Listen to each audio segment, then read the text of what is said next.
Now I know what you're thinking, folks. Oh, great. One more redneck here to tell us all about how he knows so much more about chainsaws than everybody and why you should listen to him. And you gotta, run, skip chain and square grind and a ported saw and eventually, yeah, maybe. What you're gonna probably start off with is some real basic stuff. Like that. $120 Walmart, Home Depot, Ryobi El Cheapo special. Right? And the reason you start off with this is because it's a great saw to learn on. Get you a saw, something you can learn on, as cheap as you can. Because your first saw, you're going to blow up. It's a rite of passage with on a chainsaw. You're going to have a chainsaw, you're going to blow it up. Then you're going to buy a bigger, fancier chainsaw, and you're probably going to have a bunch of problems with that. And then you're going to buy a bigger, fancier chainsaw. And then you're going to get into ported chainsaws. And if you get a ported chainsaw, you're probably going to blow that up just because they blow up. Now, this, without a bar on it, is just called the power head. You should know how to get it down to just this. Now, I got this saw for free from a buddy. It's tuned like crap. It had like a 1.5 year old fuel in it probably from the way it smelled. And it just wasn't in good shape.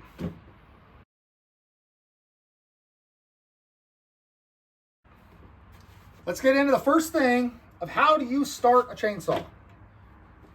Now on something like this, you got just like on a weed eater, you got your little doodly ball thing, and it's got instructions right here for you, nice and easy. So you pump your little doodly ball a couple of times.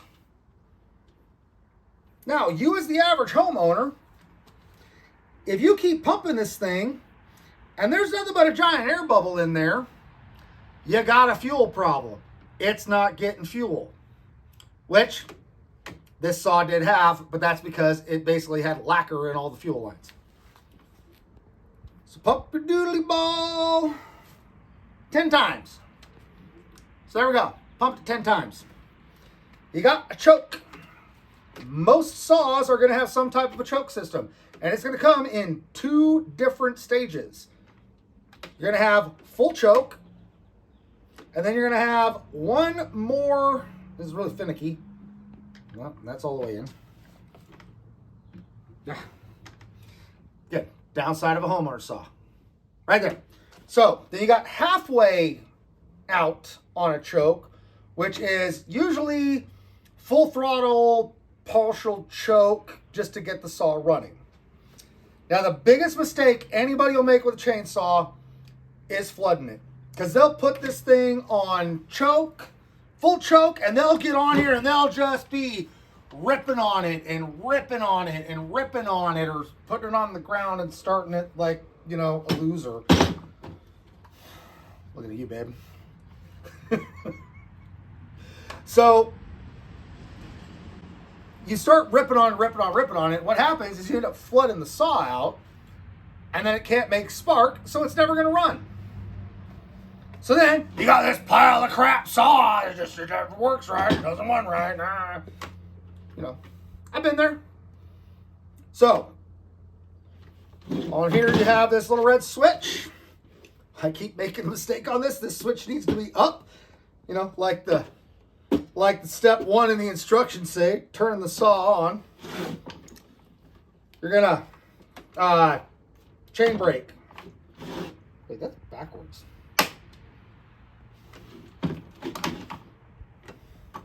Okay. Chain brake. Oh, it says release. What? Okay.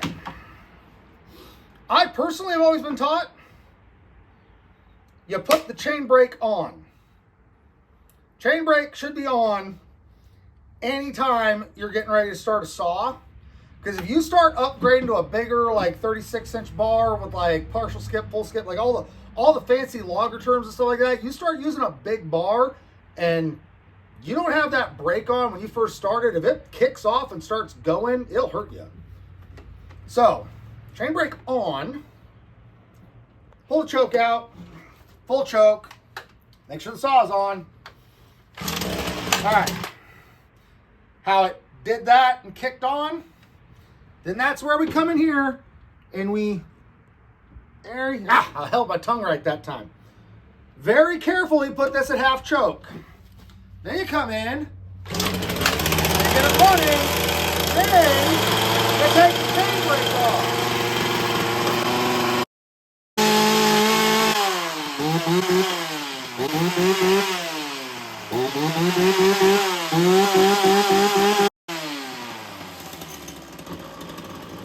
Now, this saw should be able to sit here and idle like this. It's idling rough as crap because I haven't finished tooling it. It's fine. It'll run. It starts, it runs. Now, the basic tool you need to make sure it can do that is a little flathead screwdriver and what's called a scranch. It's a screwdriver wrench. Because one of the things you need to learn about a chainsaw is how to read this little bad boy right here. So that's what this scranch is for. Well, one of the many, many things is to be able to pull the spark plug out and look at that spark plug. I'll get in here close with you guys. So that is actually maybe running, maybe about right. Like it's not white and there's still some darker carbon going up on it. I didn't even replace the spark plug on this thing when I got it. I just got it to where it got fuel and tuned it a little bit. You should know how to pull your spark plug and look at your spark plug. If you left it on choke and sat there ripping on that handle over and over and over again, it's going to be flooded. You got to pull that little spark plug thing out, let it get some air. Now, when you put it back in, this is a little aluminum two-stroke motor. Like, it's not very much pressure. Then you put your little dingle hopper doodad back on there. Pull your cover off. Now in here, this is your clutch. On a saw like this that's made pretty cheap, it's going to be an external clutch. You just want to make sure that this isn't wobbling around in there really bad. Behind your clutch is your actual drive gear. So you want to look in here, make sure that this 1, 2, or 3 springs, make sure that this spring is there and not broken, and that you can come in here and just barely touch that thing and get it to move. That ensures that your clutch isn't just sit there and rock and roll and just go on you. A bar. Now, the reason this comes with one of these little bad boys on it is if you're new to running a chainsaw, you want the safety tip. That's important because you can really hurt yourself with a chainsaw, especially if you're doing all the right things and keeping it sharp. And that's a good safety tip. That's a good safety tip. Ha ha ha. So, leave your safety tip on. But that just basically goes right there. Like that. Then, if I can keep from tangling this up, you've got your chain. So on a chain, you have the raker, the gullet, and the cutter. We'll get back to that when we get to sharpening chainsaws. But when you're putting a chain on a saw, the pointy part goes forward. The downside to a saw like this is compared to like a Husky or a Stihl or even some of the newer Echoes, it's kind of a trick. Basic concept, you're getting it around the back of the gear. Well, maybe. See, these are the little things that make you go out and spend the bigger money on a chainsaw. and get it over your safety tip.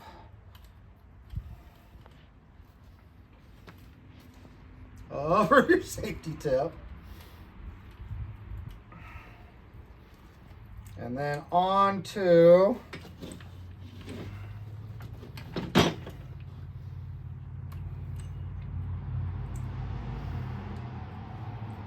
the saw. Okay, it should sit there just like that. Oh, got stuff in the way. It should sit there just like that. If you have this thing in there, this is also where your scratch comes in handy. Is in here behind on this clutch. It can get off of the gear this way. It can get off of the gear next to the clutch. You want to make sure that it's on there correctly. I just loosened it all up. All right. Then you got, again, another good thing for the scrunch. Cleaning all the gobbers out of there. You got chain oil in there. Get these things up. On any saw, there is going to be your chain tensioner. And that is, on this, is just one little nubbin right here, and that goes to those holes. So, if I can do this backwards here without looking like too much of a fool, I'm going to line my holes on my saw up. So what moves that tensioner bar back and forth is this guy. Maybe. Bolts and bolts and bolts and all the... Now, you get messing with one of these saws enough and you start realizing, oh, that's why pro guys go out and spend like $4,000 on a chainsaw. Or that's why somebody like me will go out and spend $400 on my everyday use chainsaw. Because, you know, these things are kind of persnickety. But this is what you should learn on. You screw up and blow one of these saws up, burn up the clutch, whatever. It's literally cheaper to just go buy a new one. And you can sell a broken saw like this to somebody like me, and I'll throw a new can on it, and I'll do all the blah, blah, blah, blah, blah, blah, blah, blah. That's all my wife's hearing at this point. Do all the fancy logger stuff, making it go fast. And you don't want this too tight. Like, that is obviously way too loose. So before you tighten this, I'll probably do a little more than that.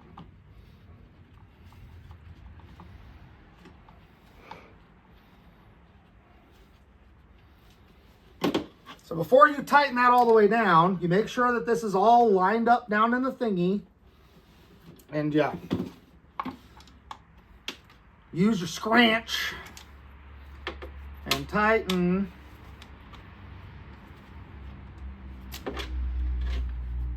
that up. Now,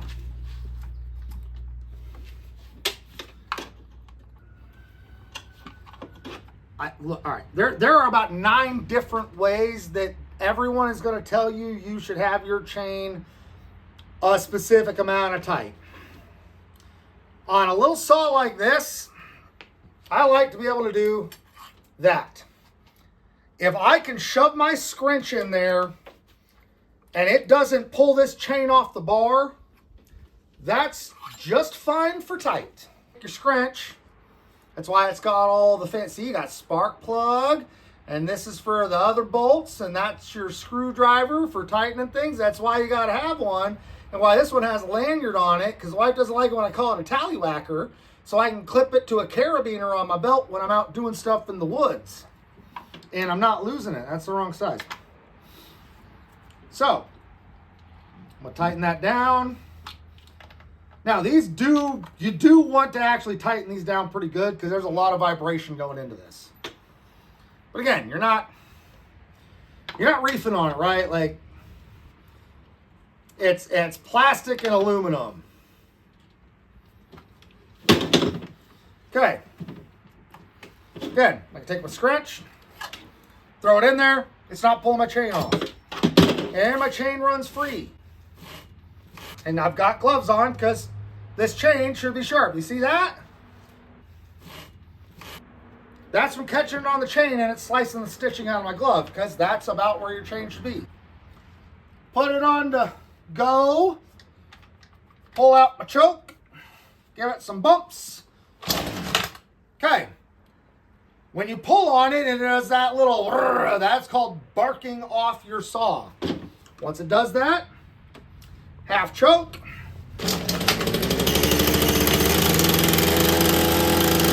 Go in.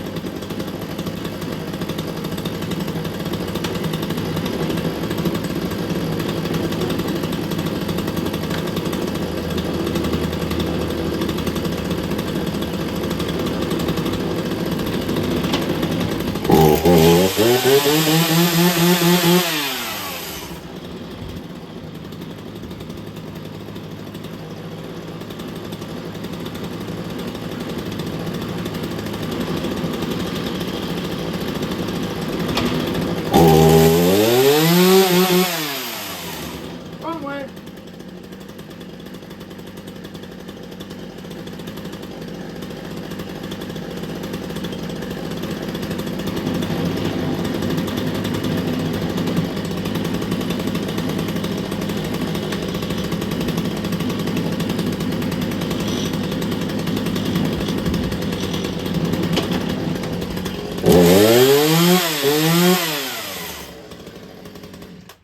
Good enough. It runs. It idles. What I was doing is tuning the... Sorry, I'm getting told I'm being too loud again. So I was just running a chainsaw. So all I was doing is you've got tuning screws in here. That's why you need this little screwdriver. You've got your low idle, high idle, all your stuff. Basically, to tune a chainsaw, you want your low side to be low enough to where this is not sitting there spinning. Because the faster the motor spins, it engages that spring to go loose through torsion or centrifugal forces. And that links up to your clutch. That makes your bar spin. So you want that low enough to where the saw will run fine. You can tell I'm being too loud again. You want that low enough to where your saw will run fine at an idle, sitting there without that chain sitting there whipping around. Some saws do really well with that. Some saws don't. Some saws won't idle worth the crap. 3 different models of the same, or 3 different saws of the same model and same age will all run a little bit different after a while. That's why you get one of these and you learn. Because by the time you've owned 3, like maybe 1 or 2 of these, by the time you've ran 1 or 2 of these to the end of their life, you'll have learned how to tune it, how to maintain it, how to know what the spark plug's telling you. Like, you'll know when something's actually wrong. So this saw is ready to go cut wood. Now, why you go get one of those is because when you get one of these, which, I mean, this one was given to me because, again, somebody bought it. It was that piece of junk saw that never worked right. Well, the chain was on backwards. It was the wrong size chain. It had 1.5 old fuel in it. It wasn't well taken care of. And now that we've had it and we've been using it, now it's got an issue with the coil. So if it's stone cold, like it's 30 degrees out, snowing a little bit earlier today, but it's Tennessee, so it didn't actually stick. This saw will start up and run when it's cold. But as it gets warmer, it will like to idle less and less, and then it'll shut off, and it's got an issue. I got to either send it off to Stihl. I know there's a problem with the spark plug. I know that there's a problem with the coil. It's got some issues, but because I'm used to what a saw should be doing, I shut this down in time to where I can send it to Stihl and pay like $50 to get it fixed. Instead of having to spend $300 to buy a new saw that is literally the exact same size as that one. Again, $120 saw, $285, I think, at our local co-op. And that's another reason. That's why we buy Stihl. I don't care Husqvarna, Stihl, Echo, Oregon, custom made ZX80 freaking 1970 saw that somebody restored. Run what you're going to run. I run Stihl just because it's East Tennessee and there's a Stihl dealership on every freaking corner. If my local co-op don't have it, there's about 9 other ones within a 45-minute drive where I can go get parts and services. It's Stihl, and it's East Tennessee, and they're all over the place. Now, once you get done with one of these and you get to where you can use it safely and you can keep it running and you can tune it and all the things, you'll have probably learned these basics. Tools you're going to need to own a saw: your scrunch, your scrunch, your scrunch, your scrunch. You have to have a scrunch. A little screwdriver, which you'll probably buy these by the gross quantities because you take them up the woods and you lose them and they fall out of a pocket and thing. A file for your chain that is the correct size for your chain. This is like way too big for this chain. Too big for that chain. It'll almost fit, but not quite. This is probably, this and this are the two most important tools: a scrunch and a file. Because if your chain is not sharp, I'll do a whole other video on just sharpening chain. If it's not sharp, don't even bother having the chainsaw. Take it to the pawn shop, put it up on your thing or whatever. And on most chains, somewhere on this box, it'll tell you what size file you need. There's a whole lot of other information on this box for a chain, but again, your bar will probably tell you what size chain you need. If you're buying something at a regular like box store or whatever, it's gonna take a standard size chain. Other key tools to have is you can either do this, get 2-stroke oil, a small gas can, because you don't want this stuff hanging around. I was having some issues, and that was because I was getting greedy and I was running like 2-year-old fuel through chainsaws, and that's why they weren't running right. I mean, so get you a good gas can that you can control. I like this one because it has this little fancy pourer thing on it. It's kind of a pain in the butt to use, but you can actually control the amount of fuel going into a chainsaw because you're basically filling up a pop can from a 1-gallon can. Like, you can make a mess pretty quick. And Michelle gets mad when I spill fuel around her garden areas, which she has a lot of. The other option, which if you're brand new to chainsaws, is something like a pre-mixed. True Fuel's pretty good. It's got all the addamins and vitamins and minerals that your chain is gonna like, or that your saw is gonna like. You can use it as a gas can. They actually make little nozzles for these. And it is a 92 octane non-ethanol fuel. Most of your chainsaws running and starting problems is because you're running the wrong amount of oil mix for your chainsaw and not a high enough octane. If you go buy minimum grade ethanol fuel and try and run your chainsaw on it, it's probably going to run too lean and you're going to burn it up. Because your fuel and oil mixture is actually what lubricates the guts of that saw. So you need to have a high enough octane, non-ethanol, because ethanol is going to get inside of there and it's going to evaporate and it's going to burn the saw up. Like, ethanol fuel is generally not good for a chainsaw. So you want to have a source of non-ethanol fuel, which lucky for us, I can go down to the local gas station and get it at the pump. So I run that. The reason I have this is because I was having fuel issues because I'm still a moron and was running 2-year-old pump gas in my chainsaw. And what a surprise, it didn't run right. So I went and got a gallon of this because I knew my chainsaws had air. I know they had fuel, and I knew they had spark. Well, 2 of them had spark, but all of them were having issues.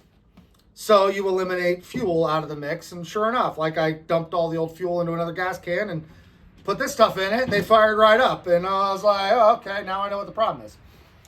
So this stuff is nice to have. It's key. It's a little expensive, but if you're only buying a gallon a year, because this is more shelf stable than pump gas.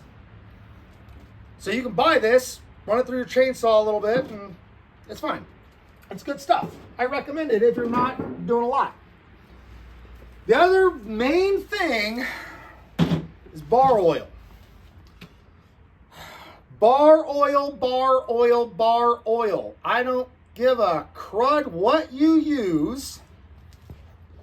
Bar oil. You can pick it up at almost any flippin' place that sells any type of weed eater chainsaws. Bar oil.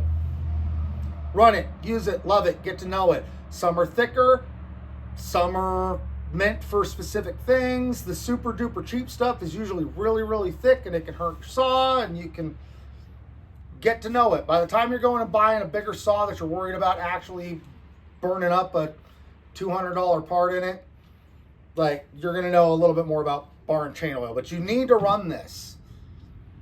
It will save on the life of your saw. It will save on the life of your chain. It'll keep you cutting longer. Bar oil.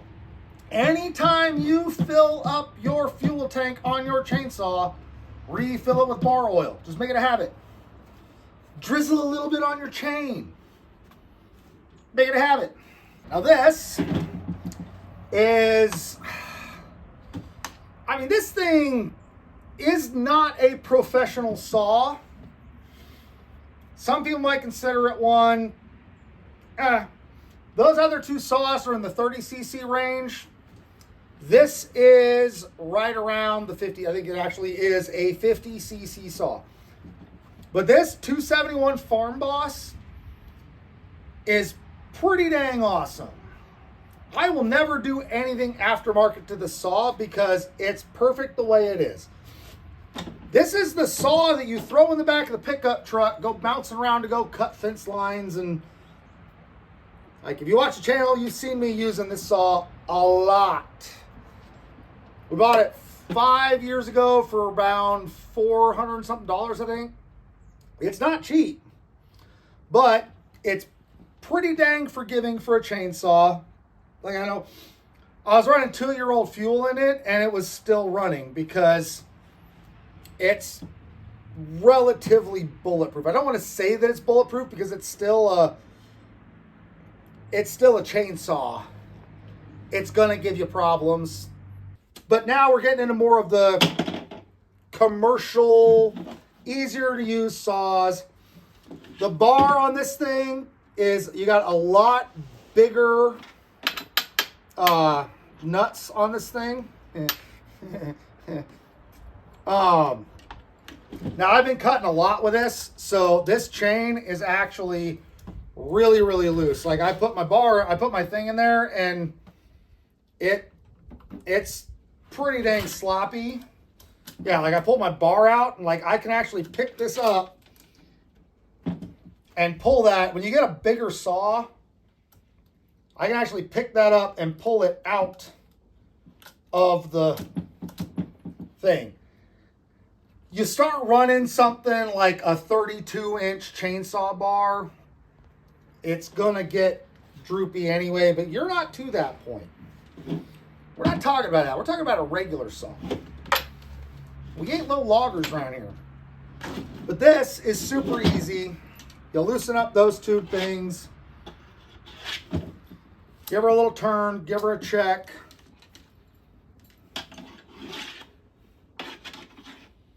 And really all you're doing is, if you get zoomed in here, all you're doing is, if I pull on this chain, it does not want to come out of the thing there. Like, I mean, I could get in there and be prying on it and stuff, but that's probably because you cut something wrong and got your bar squeezed and you got bigger problems than that. But you want that chain to just barely sit in that.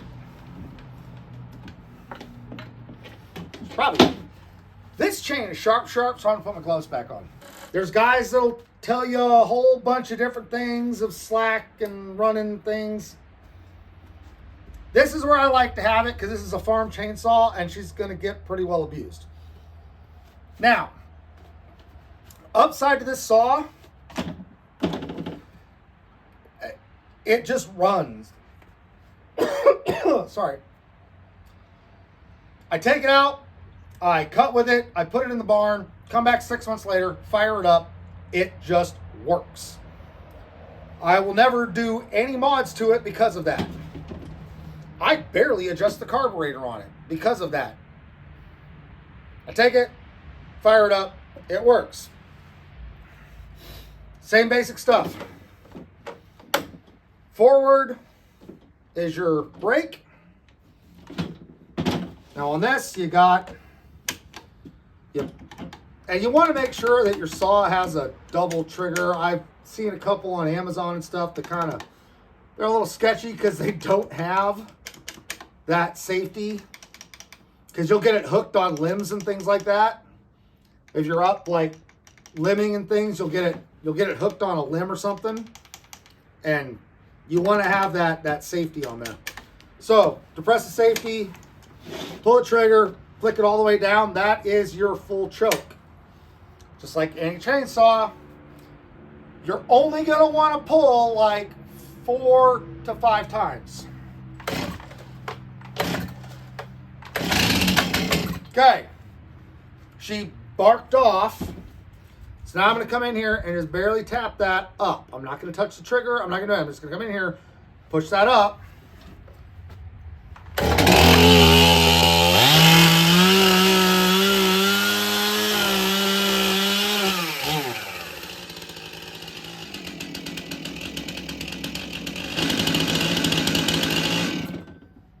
Okay. That was a cold start from it sitting outside on the porch since 2 o'clock yesterday was the last time I ran it. It just runs. Downside is it sucks to cut up firewood with because it's slow. It's not a lot of power. It's not meant to be a good firewood saw. It's not good at any one particular thing. It's not the easiest thing to take trees down with, but it's big enough. If we go over here,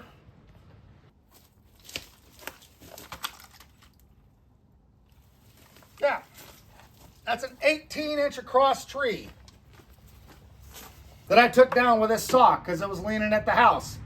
Next to it is like a 2-foot across tree, that much thicker than the bar. If you're just starting out, you only want to take down a tree that's about that much. If you don't got a couple of inches on either side of your bar and you're trying to drop that tree, you don't have a big enough chainsaw, so you probably shouldn't try doing it. Unless you grew up in the woods, taking down trees, cutting big timber. Yeah, just stick in this range of your bar for safety until you get, hey, wear gloves with your saw. She's shaking her head at me like I'm a moron because I was pretty stupid because I literally just dumped my finger right into that and cut open the little paper cuttiness. So you want to leave 2 inches on either, or 2 inches to 3 inches left on your bar if you're just getting started. Now we'll get into how to sharpen, ways to sharpen, why you as a homeowner have no business square grinding your chainsaw. I mean it. Like, you don't have the amount of control you need to actually run a square ground chain probably. So don't. But we'll get into, but the basic concept, if you don't watch the sharpening video, and there's a ton of them out there on YouTube, if you don't watch that one, the basic concept is you take the correct size file, you wear a glove, you grab your chain, and you run it up the thing. Now, my chain is not, I'm being told to be quiet again. No, I'm zoomed in. Oh.